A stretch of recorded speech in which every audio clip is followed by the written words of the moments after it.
Okay.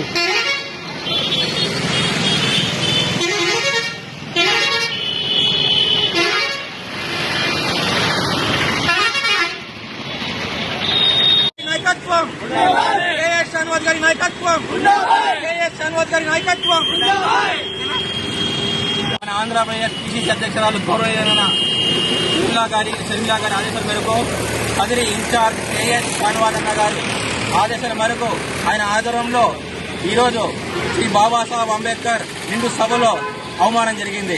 ఇదే Amit Shah 2022 election లో నేను అంబేద్కర్ శిష్యుణ్ణి, నేను అంబేద్కర్ అబాది అని చెప్పి కొబ్బం గడిపినాడు. ఆ తర్వాత అదే అంబేద్కర్ ని ఈరోజు అనుచిత మాటలు మాట్లాడడం ఎంత మాత్రం తగ్గదు. వెంటనే అమిత్ షా ఇప్పటికైనా బుద్ధి తెచ్చుకో, నువ్వు వెంటనే రాజీనామా చేసి ఆ మహాన్ భావుడి పాదాల దగ్గర నీ రాజీనామా లెటర్ పెట్టి క్షమాపణ అడుగు. నీకు ఫ్యూచర్ లో పుట్టగతులుంటాయి. లేకపోతే ఇదే మాదిరి నువ్వు ప్రవర్తిస్తే రాబోయే తరాలకి నువ్వు ఒక నీచుడు అవుతావు.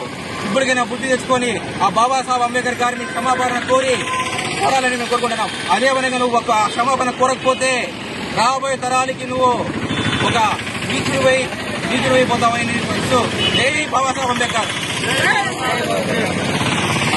ఈరోజు కదిరి ఇన్ఛార్జ్ షానవాజ్ ఉన్న ఆదేశాల మేరకు అమిత్ షా పార్లమెంట్లో మాట్లాడిన బాబాసాహెబ్ అంబేద్కర్ గురించి